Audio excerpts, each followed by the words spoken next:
ताईच्या घरी आलोय आता उरुळी कांचन मध्ये. तर झालं चहा वगैरे झालं, पार निघायची तयारी झाली. व्हिडिओ काढावं म्हणलं.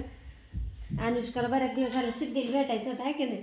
हा, त्यांचं लय जमतं तिघींचं. तरी ज्ञानू नाही, ज्ञानू होती, तिघांचा गोंधळ असतो. तिघी पण 6वीलाच आहेत ना. तर असं राखी मग आधी तर आता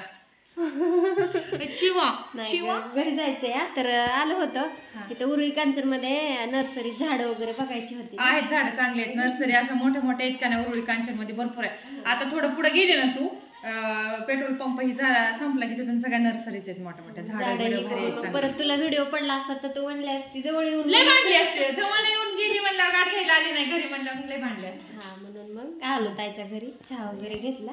जेवण करून जा म्हणलं तर नको बोलली, हॉटेल मधली गाडी घेतली नाही, काय नाही. दाजी म्हणते घरी गेली माझ्याकडे आली नाही तू. दाजींचं खरं सांगू हॉटेलच कुठे ते माहित नाही, अजून गेलो नाही. नवीन चालू केले त्यांनी, म्हणजे 2-4 महिने झालं.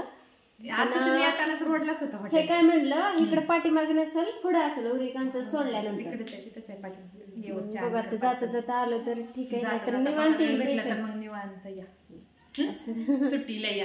हा, दाजींचं हॉटेल आहे आमचं पुणे सोलापूर रोडला, पंजाबी धाबा म्हणून. बघता तुम्ही व्हिडिओ, छान असतं. ती कसली दूध मखनी का काय, दूध शेव भाजी. दूध शेव भाजी खायला यायचंय. पण बघू आता येऊ नंतर. संध्याकाळी जमलं लवकर जर आला तुम्ही तर या मग तिथं, मग मी इथून हॉटेलवर येते तिकडे. चालतंय. दूध शेव भाजी काय म्हणते ना सिद्धी, काय म्हणते मग? काय नाही. बरं चाललाय का अभ्यास?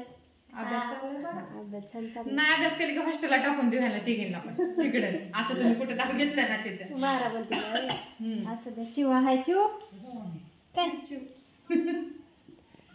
असं द्या. व्हिडिओ कसा वाटला सांगा. Bye bye.